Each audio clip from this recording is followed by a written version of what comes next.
ఈ రోజు social media మనం చూస్తున్నాం. విచ్చలవిడితనం వచ్చింది. క్యారెక్టర్ అసాసినేషన్ జరిగే పరిస్థితి వస్తుంది. ఆడబిడ్డలు తలెత్తుకొని తిరగలేని పరిస్థితి వస్తా ఉంది. ఇది మంచి సాంప్రదాయం కాదు. నాకు చాలా సంతోషం. అసెంబ్లీలో బూతులు లేవు.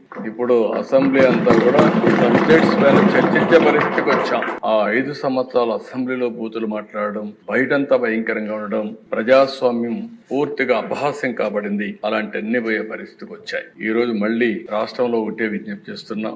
ఎవరైనా సరే ఆడబిడ్డల పైన అత్యాచారాలు చేసి తప్పించుకోవాలంటే ఈ ప్రభుత్వంలో వీలు కాదు.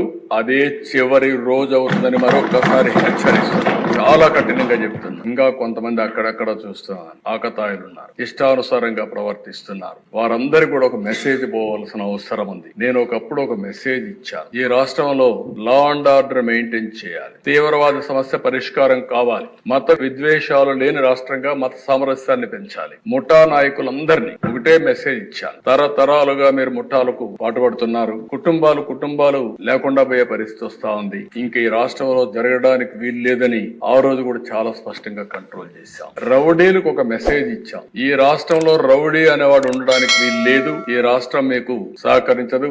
అలాంటి వాడు ఉంటే ఈ రాష్ట్రాల నుంచి పారిపోవడం బెటర్ అని చెప్పి కూడా హెచ్చరించా. ఇప్పుడు కూడా చెప్తున్నా, ఎవరైనా సరే రౌడీజం చేసి మళ్ళా తప్పించుకుంటామంటే అలాంటి వాళ్ళని ఎట్టి పరిస్థితుల్లో వదిలిపెట్టమని అసెంబ్లీ సాక్షిగా హెచ్చరిస్తున్నారని కూడా